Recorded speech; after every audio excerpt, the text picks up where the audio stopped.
bienvenue aujourd'hui sur ma chaîne YouTube pour une nouvelle vidéo du Bulletin du lundi, le petit rendez-vous où je partage avec vous mes lectures de la semaine passée ainsi que les derniers livres qui ont rejoint ma palle. Alors vous allez voir, cette semaine j'ai eu que des bonnes lectures, il y en a une qui m'a fait pleurer comme pas possible, les deux autres où j'étais toute tellement c'était mignon, voilà, donc j'ai vraiment passé une très bonne semaine livresque et j'espère pouvoir vous passer toutes ces émotions et puis ensuite on passera au petit IMM de la semaine et pour pas que ça dure encore des plombes, on va commencer tout de suite. Alors avant de vous parler du livre qui m'a vraiment beaucoup plu cette semaine, je vais d'abord vous parler des deux autres livres que j'ai lus ensuite, puisqu'il s'agit en fait de la même saga. Je suis rentrée là-dedans et après j'ai pas pu en sortir et à mon avis j'en sortirai pas puisque je lirai le tome 5 quand j'aurai terminé. Donc il s'agit de la saga des Hathaway, donc j'ai lu le tome 3, La tentation d'un soir, qui concerne Poppy, qui est toujours publié chez J'ai lu et qui est toujours écrit par Lisa Kleypas et dont je vais vous montrer la couverture maintenant. Alors, ce tome 3 m'a-t-il plu autant que les autres? Eh bien, la réponse est oui. Et pourtant, je vais vous dire que c'était pas forcément sûr à 100%, puisque moi j'adore chacun des membres de la fratrie. Mais voilà, Poppy, c'était celle qui avait une personnalité qui se dégageait le moins, je trouve, par rapport aux autres. Et donc, c'est vrai que c'est un petit peu pour moi, c'était le tome de transition. Après, les deux sœurs, vraiment que j'avais beaucoup aimé. Ensuite, je retrouvais Léo qui au début je ne l'aimais pas, je vous rappelle, mais après voilà, plus les tomes s'enchaînent et plus j'apprécie Léo.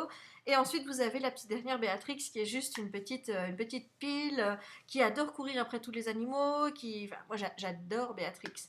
Et donc Poppy là-dedans, pour moi c'était un petit peu celle, pas qui avait le moins de personnalité, mais celle dont l'histoire m'intéressait le moins. Voilà. Et pourtant, elle est toute gentille, toute adorable, mais voilà, on aime chaque fois les personnages, il y en a toujours un qu'on aime en moins. C'était tombé sur Poppy pour moi.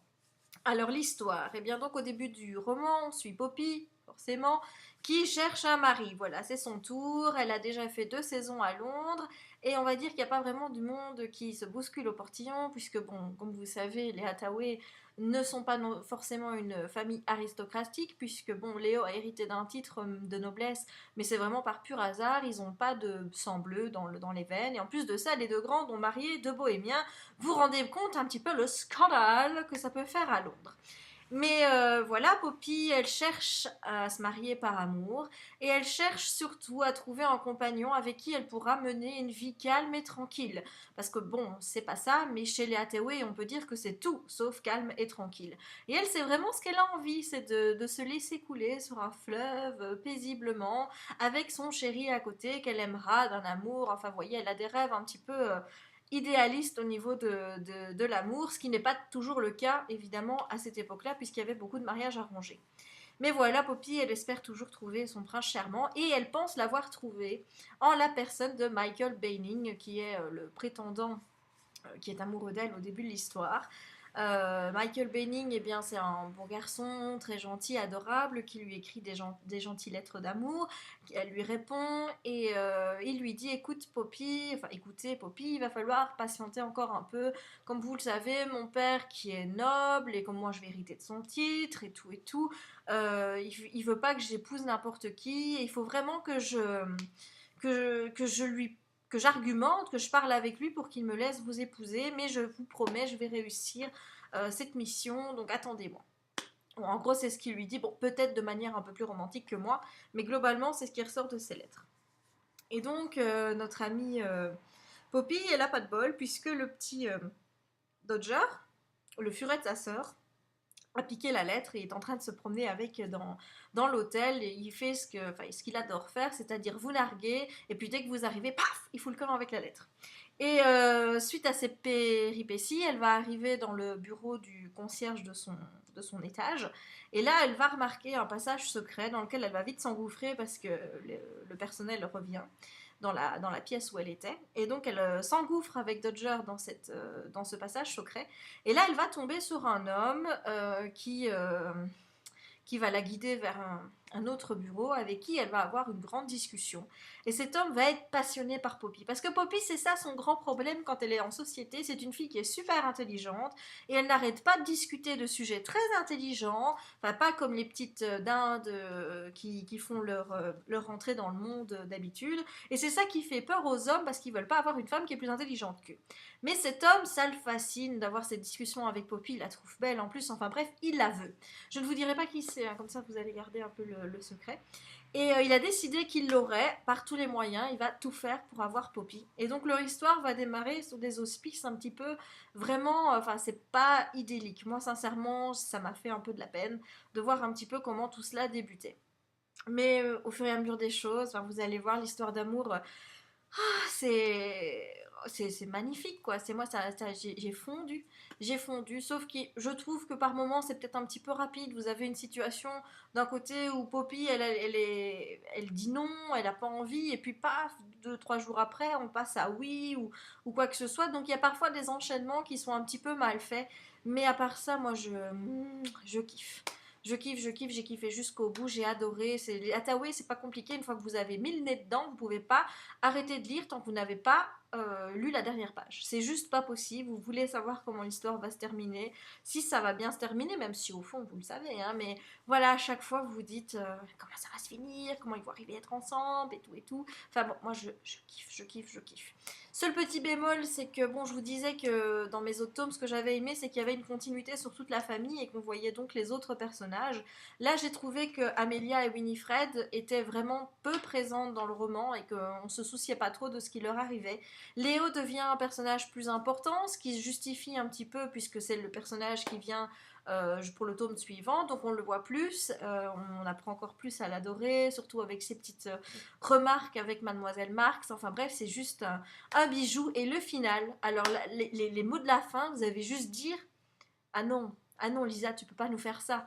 Et la conséquence, c'est que eh ben, il faut lire le 4 tout de suite, on peut pas faire autrement. Et ben, devinez ce que j'ai fait.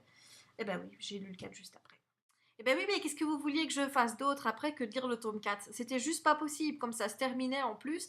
Ça se termine sur une petite scène, une petite parole, une petite phrase, avec les deux personnages qui feront partie du tome 4. Qu'est-ce que vous vouliez que je dise? Oh non, je vais lire autre chose.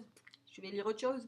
Mais non, c'était pas possible. Donc forcément, qu'est-ce que j'ai lu? Eh ben oui, j'ai lu Les Hathaway, le tome 4, Matin de noces de Lisa Kleypas, toujours chez J'ai lu et je vous mets la couverture maintenant. Alors ce tome 4, eh ben, c'est l'histoire de Léo, donc Léo qui est le vicomte, je pense, ou le comte, enfin il est vicomte ou il est comte, de Ramsay. Il a hérité du titre par complet hasard. Voilà, c'est parce qu'il y a une sorte de malédiction. Il y a plusieurs comtes de Ramsay qui sont morts comme ça successivement et paf, ça lui est tombé dessus. Et Léo, bon ben au début c'était vraiment le personnage dépravé dans le tome 1 et je n'avais aucune affection. Il me faisait vraiment pitié. Je me suis dit, oh, ce personnage-là, je l'aime vraiment pas. Et bon, bah, il y a un déclic qui se fait, puis après vous le découvrez, tome 2 tome 3 et vous découvrez un jeune homme, mais qui est super drôle, qui a vraiment mais, beaucoup d'humour, qui prend la vie avec légèreté, en se moquant de lui-même d'une manière qui m'a vraiment séduit. Et ben voilà, moi j'ai totalement craqué sur notre ami Léo. Et dans ce tome 4, bon, ben, on sait déjà depuis le tome 2 avec qui ce sera sa petite histoire d'amour, hein, puisque bon, vu comment il la sticote depuis qu'il la connaît, donc Mademoiselle Marx, on se doutait bien que ça entre deux, ben, forcément, les choses allaient se passer, quoi. Et on se demande vraiment, on se dit, mais comment ça va se faire? Parce qu'ils n'arrêtent pas de se quereller, ils se disputent tout le temps. Elle peut pas le sentir, dès qu'elle le voit, elle grince des dents. Enfin bref, on se dit, mais vraiment, mais comment Lisa Kleypas va amener les choses entre ces deux personnages-là? Et ben, j'adore, mais j'adore, je kiffe à fond. Je suis toujours dedans, je suis à la moitié, donc j'ai pas fini, mais voilà, jusqu'à présent, j'ai vraiment aimé l'histoire. Mais ça coule de source, hein. Donc Mademoiselle Marx est un personnage qui est plein de surprises. On a beaucoup à apprendre de son passé dans ce tome-ci. Même si on a déjà eu un petit aperçu dans le tome 3, je vous en dirai pas plus pour que vous gardiez toutes les surprises. Mais voilà, dans ce tome 4, on en apprend encore un peu plus sur elle. Elle a vraiment pas envie qu'on connaisse ce passé. Elle parle pas beaucoup d'elle-même, rien du tout. Et les choses vont un petit peu se décanter d'elles-mêmes et elle va s'ouvrir aussi à Léo de plus en plus parce qu'il va se passer quelque chose entre eux à un moment donné. Et Et la magie, elle opère, et qu'est-ce que vous voulez que je vous dise d'autre? Moi, j'ai rien à redire par rapport à cette saga, je suis complètement gaga. Je lis ça, je lis un chapitre, je veux lire la suite, je veux lire un chapitre d'après. Voilà, je vous dis, pendant le temps de midi, bon, ben, j'ai eu 5 minutes, ben, j'ai lu vite un chapitre. Et après, c'est monstrueux, parce qu'on se dit, j'en veux encore un, et on peut pas, parce qu'il faut aller travailler, donc, oh, c'est horrible. Voilà, donc je kiffe, je kiffe, je kiffe, et je pense sincèrement hein, que je vais lire le 5 juste après, comme ça, après, bon, ben, c'est fini, je l'ai lu, je me torture plus avec la Hathaway, ce sera fait. Mais vous l'aurez compris, c'est vraiment une saga que je vous recommande si vous aimez la romance. Pour moi, c'est vraiment devenu une référence et je pense que je vais lire tout ce que Lisa Kleypas fait. Je pense qu'elle va devenir mon auteur romance préféré. Voilà, voilà, c'est dit. Ben voilà, ben j'espère en tout cas que je vous aurai donné envie parce que ben voilà quoi, c'est les Hathaway. Alors la semaine passée, en vous quittant, j'avais pas encore de lecture en cours, il fallait que j'en choisisse une et mon choix s'est porté sur un livre que beaucoup de gens ont lu. Et si je l'ai mis en dernière partie au lieu de commencer par là, c'est parce que sincèrement, depuis le moment où j'ai refermé ce bouquin, je me demande comment je vais pouvoir vous en parler. Parce que il y a pas de mots qui lui rendent justice en fait. Il y a rien de ce que je peux vous dire qui sera à la hauteur de ce que ce livre vaut réellement. Ça a été une claque monumentale que je me suis pris. Et ce livre, c'est le livre, je pense, que je vous recommanderai le plus, qu'il faut au moins avoir lu, qui est juste magnifique. Donc ce livre, c'est Nos étoiles contraires de John Green, qui est publié chez Nathan, donc il est sorti le 21 février passé, enfin dernier. Alors, j'avais rien lu sur Nos étoiles contraires, j'avais juste vu passer les billets des blogueurs que je suis, qui sur Facebook notaient juste, voilà, chronique d'un roman coup de cœur, mais je n'ai lu aucune chronique avant de commencer ce livre parce que je ne voulais absolument pas me faire influencer. À la base, j'étais déjà pas trop chaude de lire un roman que tout le monde a estampillé coup de cœur parce que je me suis dit, je vais être déçue, je vais pas aimer. Forcément, quand on a trop d'attentes par rapport à un livre, après, ce qui se passe, bah, c'est quand vous le lisez, vous êtes forcément déçu. Et j'avais pas envie de me laisser embobiner là-dedans. Et puis je me suis dit, bon, écoute, lis-le, fais-toi ton avis et puis tu verras. Et c'est même pas que mes attentes ont été comblées ou quoi que ce soit, c'est que je n'aurais jamais imaginé la richesse de ce livre. À la base, vous pensez que ça va être un roman triste, ça parle quand même d'enfants qui ont le cancer, enfin d'ados en l'occurrence. Vous dites ça va être super triste, bah, de fait vous pleurez beaucoup. Mais ce livre, c'est pas un livre sur la mort, c'est pas un livre sur le cancer, c'est un livre sur la vie. Et, euh, et je l'ai adoré d'un bout à l'autre. Donc l'histoire, c'est Hazel. Hazel qui a 16 ans, qui a un cancer de la thyroïde, elle a les poumons qui sont complètement HS. Elle respire grâce à des bonbonnes d'oxygène qu'elle doit toujours trimballer avec elle partout. Elle a été déscolarisée, elle reprend quelques cours à la fac, puisque là, bon, bah, ça a l'air un petit peu d'aller mieux, mais elle sait très bien qu'elle n'a plus que du temps, qu'elle n'a plus qu'un répit, et que pour elle, bon, bah, il n'y a pas d'autre issue que la mort. Et sa mère s'occupe beaucoup d'elle et elle l'oblige à aller à un groupe de soutien dans une église pour discuter avec d'autres malades, d'autres jeunes comme elle qui ont le cancer. Et bon, elle n'est pas très chaude, elle n'aime pas d'aller à ces réunions, mais bon, elle lui fait plaisir, elle y va. Et elle va rencontrer Augustus dans une de ces réunions. Augustus, qui est un jeune garçon qui a eu un cancer, ne me demandez pas le nom, j'ai complètement oublié, mais qui a eu un cancer des os, on a dû lui amputer une jambe, et là il est en RC, donc en rémission complète. Et Augustus va être tout de suite subjugué par Hazel, elle lui plaît, il va pas le cacher dès le départ. Mais elle va être super réticente à commencer une relation avec lui. Euh, Tout simplement parce qu'elle veut pas blesser les gens. Et comme elle est persuadée qu'elle va mourir, elle se dit il faut pas que je m'attache aux gens, il faut pas que je laisse les gens s'attaquer, enfin s'approcher de moi. Et elle va se comparer à une grenade. Et enfin, j'essaye de vous retrouver l'extrait parce que ça, donc je vais vous lire cet extrait qui pour moi Alors, ma chérie, m'a interrompu maman, qu'est-ce qui ne va pas? J'ai l'impression d'être une grenade, maman. Je sais, je suis une grenade dégoupillée. Et à un moment donné, je vais exploser. Alors j'aimerais autant limiter le nombre de victimes, ok? Mon père a penché la tête de côté comme un chiot qu'on vient de gronder. Je suis une grenade, et je répétais. Je ne veux pas voir les gens, je veux lire des livres, réfléchir et être avec vous, parce que vous, je ne peux pas faire autrement que de vous faire du mal. Vous êtes déjà dedans jusqu'au cou. Alors laissez-moi faire ce que je veux, je ne fais pas une dépression, je n'ai pas besoin de sortir, et je ne peux pas être une ado normale parce que je suis une grenade. Et le bouquin, il est tout le temps truffé de phrases, d'extraits comme ceux-là qui sont, qui vous prennent, il n'y a rien à faire. Moi, je lis ça, je suis complètement sous l'émotion, j'arrive plus à penser à rien, je lis ça, je suis dedans, je suis à fond là-dedans, je suis à fond avec Hazel et j'ai envie de la prendre dans mes bras et de la serrer très fort contre moi. Et j'ai beaucoup pleuré en lisant ce bouquin, mais j'ai pas pleuré que parce que j'étais triste, j'ai pleuré aussi parce que c'était un livre qui célèbre la vie, c'est pas un livre sur la mort, c'est pas un livre qui est là pour vous faire déprimer à mort, c'est un livre qui vous fait réfléchir sur le sens de la vie et qui est juste magnifique. La fin m'a je savais plus penser, je savais plus, je faisais que pleurer quand j'ai terminé le livre, j'étais tellement bouleversée par la fin que, sincèrement, j'avais qu'une hâte de continuer à lire. J'aurais bien aimé le reprendre au début et le lire. Les personnages de ce livre me hantent toujours à l'heure actuelle. C'est magnifique. Vous allez voir, j'ai pas envie de vous en dévoiler trop. C'est ça aussi l'affaire, c'est que je veux rien vous dire pour pas vous spoiler. Mais il se passe des choses dans ce livre qui sont la vraie, qui sont la réalité, qui sont le monde tel qu'il est, sans édulcoration. John Green ne prend pas ses lecteurs pour des cons.